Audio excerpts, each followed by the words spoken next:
오늘은 시편 136편인데요. 추수감사절에 딱 들어맞는 말씀이라고 생각이 됩니다. 오늘 설교 제목이 우리를 향한 주님의 변함없는 인자하심입니다. 다른 날도 마찬가지겠지만 오늘은 특별히 설교의 메시지가 하나님이 우리를 영원토록 변함없이 사랑하신다입니다. 우리가 무슨 짓을 하더라도 말입니다. 그래서 설교가 끝나면 이런 생각을 여러분들이 하실지도 모르겠습니다. 그럼 막 살아도 되겠네. 내 마음대로 살아도 되겠네. 어거스틴이 오래전에 이런 말을 했습니다. 이제 내 마음대로 살아도 되겠네라는 생각이 들지 않는 설교라면 그것은 복음이 아니다라고 말했습니다. 마음대로 살아도 됩니다. 그러나 그럴 수 있느냐? 그렇다고 죄를 지을 수 있느냐? 더 할 수 있느냐? 답은 no겠죠. 왜냐하면 이런 생각을 하는 사람들은 주로 하나님과 우리의 관계가 사랑의 관계라는 것을 깜빡하는 사람들입니다. 며칠 전에 도시락을 들고 갔는데 요거트 2개가 그 안에서 쓰러져 그 중에 하나가 쓰러져 있었습니다. 도시락 가방 안에서. 그러면 슬쩍 그걸 제가 먹습니다. 쓰러져 있는 것을. 왜냐하면 소라가 요거트 윗껍질을 벗길 때 쏟아졌기 때문에 그 윗껍질에 묻어 있는 걸 닦아 먹어야 되죠. 그래서 소라가 착하니까 날 사랑하니까 껍질에 잔뜩 묻은 요거트를 줘야겠다 이런 생각을 할 수가 없는 겁니다. 사랑하는 사이니까. 주님과 우리는 이런 사랑의 관계이죠. 연합된 한 몸인 것입니다. 그러니까 어떻게 주님의 사랑을 죄 마음대로 지을 수 있겠네라는 식으로 생각을 하는 것은 불가능하다라는 것입니다. 더구나 하나님의 영이 우리와 함께해서 우리가 그리스도와 연합되었는데 말입니다. 참된 자유는 우리가 누가복음에서 계속 봐왔듯이 단지 속박하던 것에서부터 벗어난 것 그뿐만이 아니고 나의 이기심에서 벗어나서 누군가를 마음껏 사랑하는 것, 그것이 참된 자유이라는 것을 기억하면 좋겠습니다. 오늘 본문에서는 이스라엘 백성들이 처한 상황은 기록되어 있지 않아요. 모든 어려움을 통과한 후에 하나님의 은혜를 기억하면서 감사의 노래를 불렀을 수도 있고 지금 현재 어려움을 당하고 있는 상황일 수도 있습니다. 어떠한 경우이든 어려움 가운데 있을 때에는 하나님의 사랑을 의심하는 것이 인지상정입니다. 비록 어려움이 끝난 뒤에 우리는 감사가 우리에게서 터져 나온다고 할지라도 말입니다. 다윗도 여러 번 그렇게 얘기하지 않았습니까? 여호와여 어느 때까지입니까? 저를 영원히 잊으셨습니까? 주님 어찌하여 멀리 서서 계시고 어찌하여 제가 우는 것 보시지 않으십니까? 저의 환난 때에 왜 숨고 계십니까? 시편 22편에는 더 심한 말이 나오죠. 내 하나님이여 내 하나님이여 어찌하여 나를 버리셨습니까? 그렇게 기도한 것이 시편 기자들입니다. 이스라엘 백성들도 자주 그런 생각을 했을 거예요. 그들의 과거 역사를 한번 돌아보십시오. 애굽에서 400년간 종살이를 했었습니다. 애굽에서 약속의 땅 가나안으로 가는 그 광야 여정 속에서 40년 동안 생고생을 하지 않았습니까? 가나안 땅에 들어간 이후에도 주위 나라들의 침략 계속 받아왔고 결국에는 포로로 잡혀가서 이방 땅에서 70년간 포로 생활을 하지 않았습니까? 우리를 잊으셨는가? 우리를 영원히 잊으셨는가? 그렇게 생각하는 것이 당연한 것입니다. 구약에서는 순종하지 않는 이스라엘 백성들을 버리실 수도 있다는 것을 하나님께서 여러 번 말씀하셨습니다. 다 쓸어버리고 노아 가족만 남았지 않았습니까? 모세에게도 이스라엘 백성들 다 쓸어버리고 모세를 통하여 한 강대한 나라를 세우겠다라고 모세에게 말씀하신 하나님이십니다.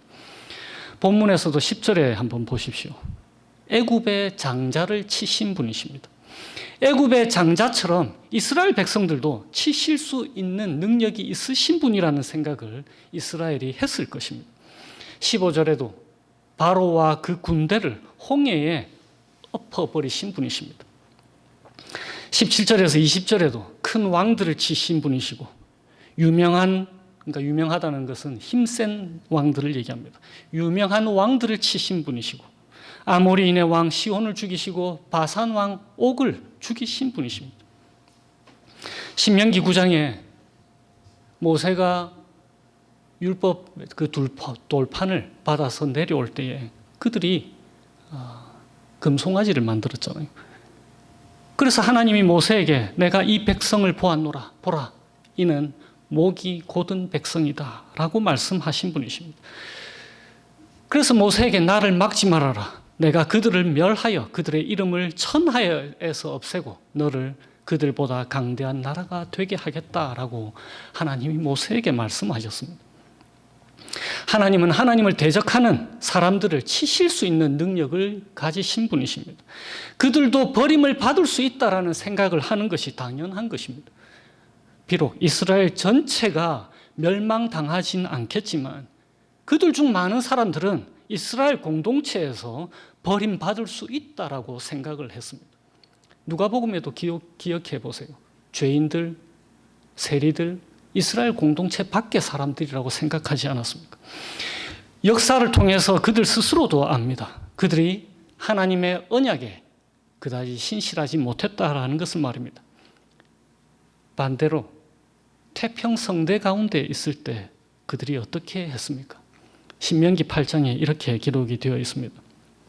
네가 먹어서 배부르고 아름다운 집을 짓고 거주하게 되며 네 소와 양이 번성하며 네 은금이 증식되며 네 소유가 다 풍부하게 될 때에 너의 마음이 교만하여 내 하나님 여호와를 잊을까 염려하노라. 그리고는 하나님이 이렇게 말씀하세요. 네가 마음에 이르기를 내 능력과 내 손의 힘으로 내가 이 재물을 얻었다 말할 것이다 라고 말입니다. 오늘을 사는 우리도 사실 마찬가지입니다. 우리도 일상의 일들이 제대로 돌아가면은 내가 하나님 앞에서 뭔가 잘한 게 있구나 라고 흔히들 생각하게 됩니다. 내가 뭔가 축복받을 만한 자격이 있는 사람이구나 라고 말입니다. 내가 다른 사람들보다 능력이 많은 것 같다. 이런 생각을 하는 게 되는 것이죠. 반대로 삶에 어려움이 많으면은 내가 뭔 죄를 지었나 그렇게 생각하게 되는 것입니다. 혹시 하나님이 나를 미워하시는 것은 아닌가? 그래서 하나님의 사랑을 받는 것이 내 편에서 어떻게 해내느냐에 따라 달려 있다라고 생각을 하게 됩니다. 그래서 내가 뭔가를 잘 못하면 구원에서조차 떨어질 수 있다라고 생각을 하는 거죠. 왜 이런 생각을 우리가 하게 됐을까요? 20세기, 21세기를 살아오신 여러분들, 현재 청소년들과 청년들의 고민을 한번 이해해 보십시오. 그러면 우리의 모습도 그 속에서 보이는데요. 스마트폰을 이용하는 거 있잖아요. 요즘 사람들, 젊은 이들이 더 많이 하지만 스마트폰을 사용하는 것은 사실 뉴 테크놀로지를 경험하려고 하는 것이 아니라고 합니다. 그들도 사람들의 관계가 더 중요해서 그렇다라고 하는 겁니다. 무슨 말인가 하면은 소셜 네트워크 서비스 있죠. 소셜 네트워킹 서비스. SNS를 사용하는 것, 그들은 그것이 필수라고 하는데요. 그걸 하는 이유는 혹시라도 이거 잘 해내지 않으면 네트워크에서부터 소외될까 싶어서라고 합니다. 내가 공동체에서 받아들여지지 않는 건 아닐까라는 그런 두려움 때문에 한다라고 합니다. 페이스북, 인스타그램, 이 SNS의 공통점이 무엇입니까? 자기의 노력으로 네트워크를 구축해 나가는 것입니다. 자신의 힘과 지혜에 따라서 자신이 만든 네트워크에 성패가 달려 있는 것입니다. 그래서 우리의 자라나는 아이들과 젊은이들, 그리고 중년, 노년에 이르기까지 다 불안감과 외로움을 갖게 된다라는 것입니다. 그래서 자신이 어느 그룹에 받아들여지는 것 혹은 소외되는 것이 자신의 노력과 힘 그리고 신분 그리고 재력에 따라서 결정된다라는 거예요. 모든 초점이 내가 어떠한 사람인가에 따라서 결정이 되는 것입니다. 그래서 교회도 그런 곳이 아닌가 하고 생각을 하게 되는 거죠. 우리 교회에 처음 발을 들이면서 걱정하셨을 분도 분명히 있을 것입니다. 혹시나 나를 받아주지 않으면 어떡하나라고 말입니다. 마찬가지로 하나님께도 그런 생각을 하는 경우가 많이 있습니다. 하나님의 가족이 되는 것, 하나님 나라의 백성이 되는 것도 그런 방식으로 소속되는 것이 아닌가라는 생각을 자연스럽게 하게 되는 거예요. 그래서 생각하기를 내가 뭔가를 조금이라도 하나님 앞에 떳떳한 것이 없다면 하나님이 나를 싫어하시는 것 아닌가라는 생각을 하게 되는 것입니다. 저 사람은 하나님이 많이 축복을 해주시는 것 같은데 나는 왜 이런가? 요즘 되는 일이 하나도 없으면 하나님이 혹시 내게 무관심하신가? 나를 혹시 벌하시는가? 하나님 내 기도는 들으시는가라는 생각을 하게 되는 것입니다. 반대로 모든 일이 잘 풀리고 남들이 보기에도 축복받고 있는 때라면은 내가 참 잘 해내고 있구나. 내가 남들보다 능력이 많구나라는 생각을 하게 되는 것입니다. 그래서 내가 하나님을 좀 더 기쁘게 해드려야 하나님께서 내게 축복을 해 주신다라고 생각을 하게 되는 것입니다. 기도의 응답도 그렇게 마찬가지로 생각하는 거예요. 이스라엘 백성들도 우리와 비슷했습니다. 그래서 하나님께서 시편 136편을 기록한 시편 기자의 입을 통해서 그런 이스라엘 백성에게 외치시는 거예요. 그 인자하심이 영원함이로다라고 말입니다. 오늘 시편 136편의 핵심 메시지가 무엇이라고 생각하십니까? 추수감사주일이니까 여러분들 당연히 감사하라라는 것 아닌가요? 라고 말씀하실지 모르겠습니다. 언뜻 보면 감사하라라고 말할 수 있을 것입니다. 그것도 오늘 본문이 우리에게 들려주는 중요한 메시지입니다. 절대로 놓치지 말아야 할 메시지입니다. 그러나 가장 중요한 강조점은 그것이 아닙니다. 본문을 한번 간략하게 살펴보십시다. 1절에 여호와께 감사하라. 그는 선하시며 그 인자하심이 영원함이로다. 그리고 2절과 3절도 동일한 말씀입니다. 신들 중에 뛰어난 하나님께, 이 말은 유일한 신이라는 뜻입니다. 신들 중에 뛰어난 하나님께 감사하라. 그 인자하심이 영원함이로다. 3절에도 주들 중에 뛰어난 주께, 그러니까 유일한 주님이시라는 뜻입니다. 주들 중에 뛰어난 주께 감사하라. 그 인자하심이 영원함이로다. 그리고는 4절부터 25절까지는 사실 감사하라는 단어가 히브리어 원문에는 나와 있지 않습니다. 영어 성경에도 없는 단어입니다. 한글에만 나와 있어요. 한글 성경에만 감사하라라는 단어가 있습니다. 4절부터 25절까지는 1절에서 3절까지에 나오는 감사할 대상인 여호와, 그리고 신들 중에 신이신 하나님, 그리고 주님, 이 분이 우리가 하나님으로 부르고 여호와라고 부르고 주님이라고 부르는 이 하나님께서 무슨 일을 하셨는지를 4절에서부터 25절까지 기록하는 것입니다. 그러니까 1절에서 3절에 하나님께 감사하라고 하면서 그분이 어떤 분이신가, 무슨 일을 행하셨는가를 4절부터 25절에 기록하고 있는 것입니다. 그 모든 일은 4절에 나와 있는 한마디로 다 요약할 수가 있습니다. 홀로 큰 기이한 일을 행하신 분, 그분에게 감사하라라는 것이 바로 오늘 4절부터 25절까지입니다. 4절에서 25절의 내용은 세상을 창조하신 하나님을 선포하고 이스라엘을 애굽의 노예 상태에서 구원하신 하나님, 그리고 가나안 땅에 이르기까지 광야 40년 동안 세상의 많은 왕들을 이스라엘 편에 서서 대적들을 물리쳐 주신 그 하나님, 그리고 가나안 땅을 그들의 유산으로 주셔서 그들의 필요를 채워주신 그 하나님을 말하는 것입니다. 그리고는 마지막 26절에 다시금 1절에서 3절에서 되풀이한 것처럼 하늘의 하나님께 감사하라라는 말씀이 다시 등장하는 거예요. 그리고는 그 인자하심이 영원함이로다라고 하면서 시편이 끝을 맺습니다. 매 구절 빠짐없이 반복되는 말씀이 있습니다. 그 말씀은 바로 그 인자하심이 영원함이로다라는 거예요. 그러니까 본문의 가장 중요한 강조점이 무엇이겠습니까? 감사하라일까요? 아닙니다. 그 인자하심이 영원함이로다라는 것을 시편 기자가 노래하는 거예요. 물론 감사하라는 것도 중요한 강조점입니다. 그러나 그것은 2차적인 의미에서 그런 것입니다.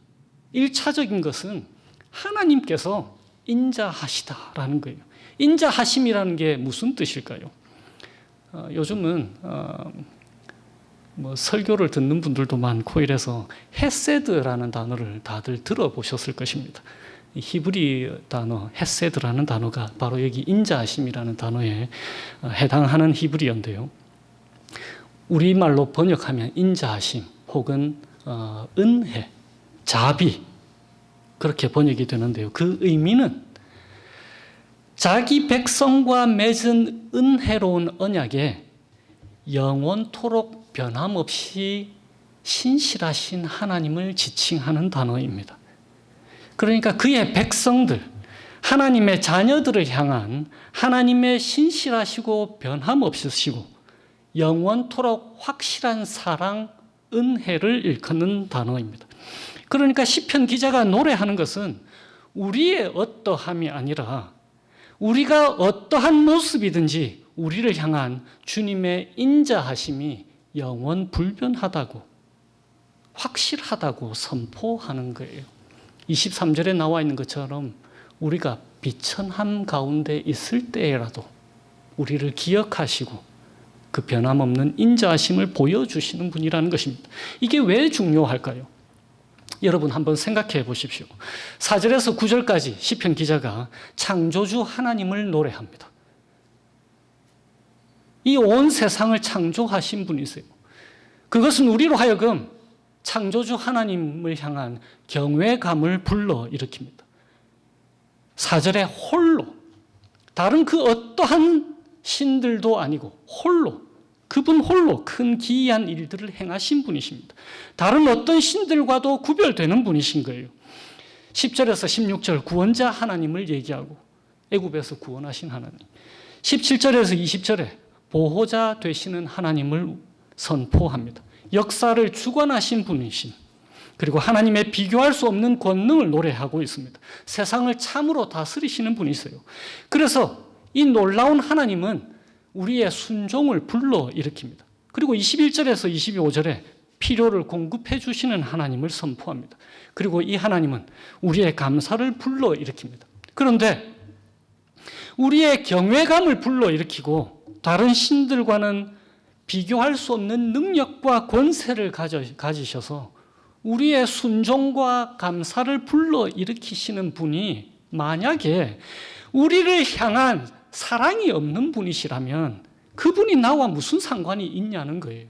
그게 시편 기자의 외침인 것입니다. 오히려 이스라엘 백성의 반대편을 한번 보십시오.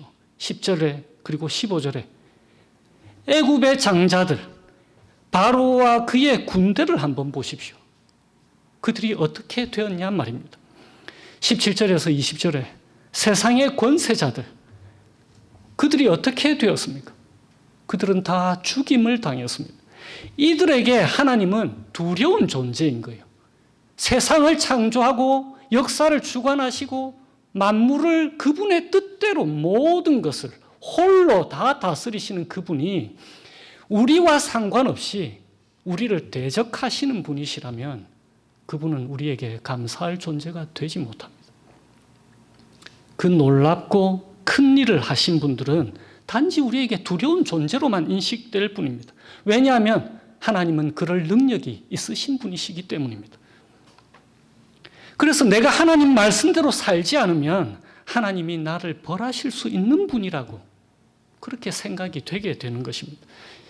그래서 시편은 그것을 말씀하고 있는 것입니다. 그 크고 놀라우신 무한한 능력을 가지시고 역사를 주관하시고 온 세상을 다스리시는 하나님께서 우리를 향한 사랑과 은혜, 인자하심이 영원토록 변함이 없다라고 말입니다. 그래서 이 사실이 우리에게서 위로와 감사가 터져 나오게 되는 것입니다. 우리에게 감사하라고 명령을 주신 것이 결코 아닙니다. 주님의 신실하신 사랑과 은혜가 우리의 노래와 기도가 되는 것입니다. 이스라엘 백성들이 어떠한 사람들이었습니까? 본문에 나타난 하나님의 놀라운 일들을 모두 눈으로 보고 듣고 몸으로 체험한 사람들 아닙니까? 그런데도 그들은 한사코 하나님을 대적했습니다. 그들은 하나님이 말씀하신 그대로 악하고 목이 곧은 사람들입니다. 그래서 그들은 이 시편을 해마다 읽고 묵상하면서 우리를 사랑할 이유가 도대체 무엇이 있기에라는 생각을 했을 것입니다. 그 생각하면서 이 노래와 기도를 했을 것입니다. 우리도 마찬가지입니다.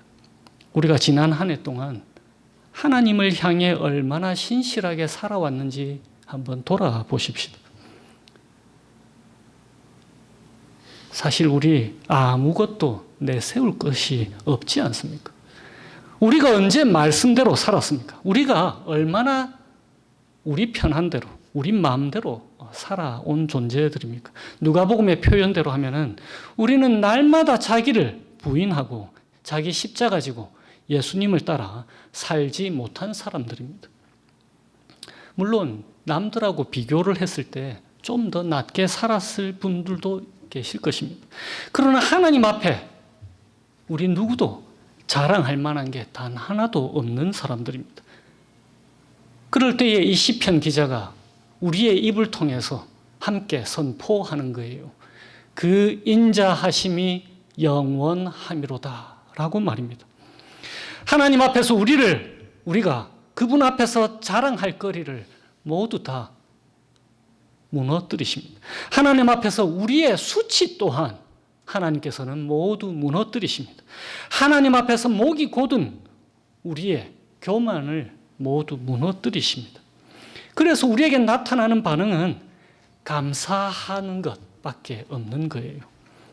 그런 의미에서 하나님께서 우리에게 시편을 통해서 감사하라라고 외치시는 것입니다. 주님이 어떤 분이신지에 대해, 그리고 주님이 이런 우리들을 위해서 하신 일들에 대해 하나님께 감사하는 것입니다. 주님이 하신 일들은 모두 우리를 향한 하나님의 인자하심이 영원토록 불변하다라는 것을 증거해 주는 것들입니다. 우리가 사는 세상은 보상의 원리에 따라 움직이잖아요. 능력에 따라서 다른 대우를 받게 되어 있습니다.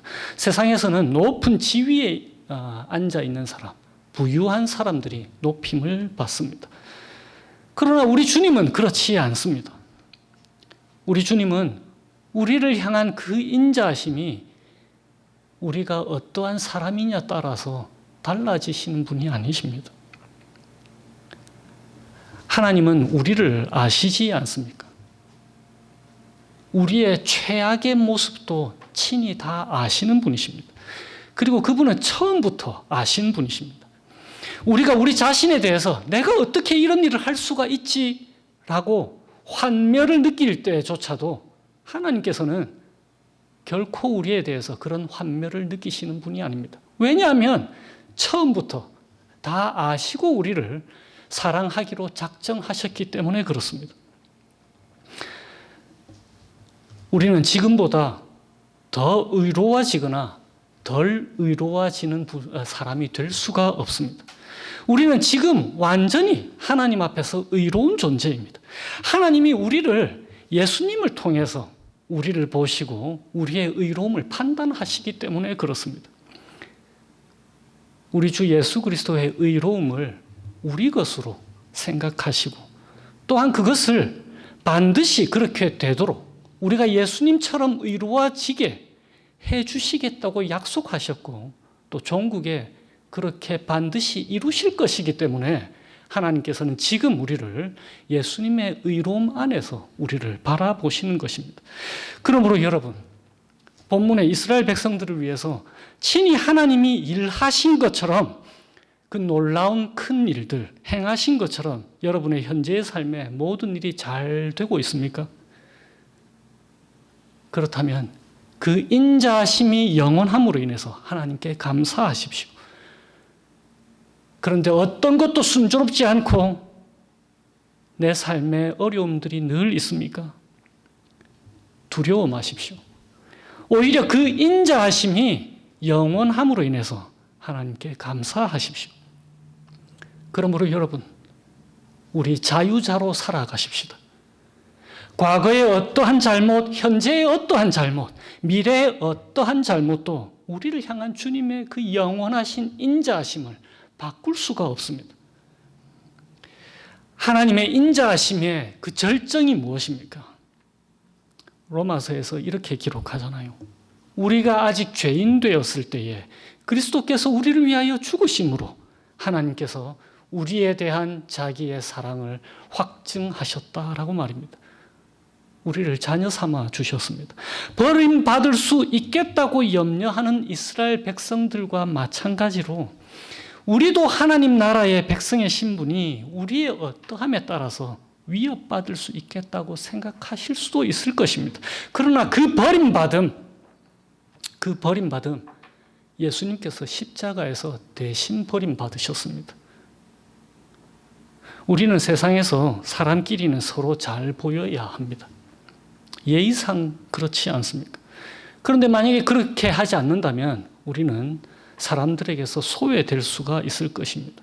그러나 우리 주님께는 결단코 그렇지가 않습니다. 그리고 그분의 백성의 모임인 이 교회 공동체도 그렇습니다. 그 어느 누구도 소외되지 않는 것이 하나님 나라의 표상인 바로 교회입니다. 왜냐하면 우리가 그 그리스도께 함께 연합되었기 때문입니다. 하나님은 우리를 보실 때에 예수님의 몸의 구성원으로 보십니다. 그래서 우리의 모든 흠이 다 덮어지는 거예요. 완전히 회복된 인간으로 우리를 보시는 것입니다. 그래서 우리를 어떠한 경우에도 기뻐하시는 거죠. 우리가 율법을 잘 지킴으로 우리를 더 사랑하실까요? 그럴 수 있다면 주님이 십자가에서 죽으신 것을 헛된 것으로 만드는 것입니다. 주님의 죽으심을 헛된 것으로 만들지 마십시오. 그분이 우리를 향한 사랑은 영원토록 변함이 없습니다. 왜냐하면 우리에게는 더 이상 죄라는 장애물이 없기 때문입니다. 우리 주님은 영원토록 변함이 없으신 주님이십니다.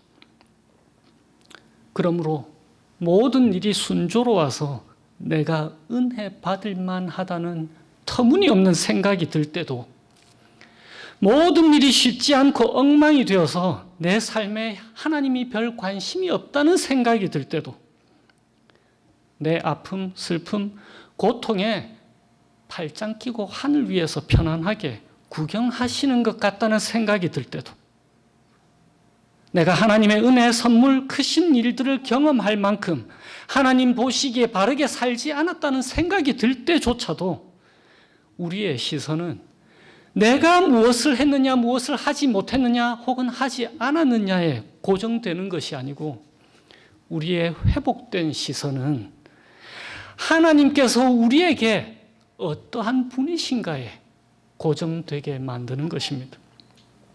하나님이 예수 그리스도 안에서 우리를 위해 하신 일들이 하나님이 우리를 향한 그 인자하심이 변함없다라는 것을 증거해 주는 것입니다.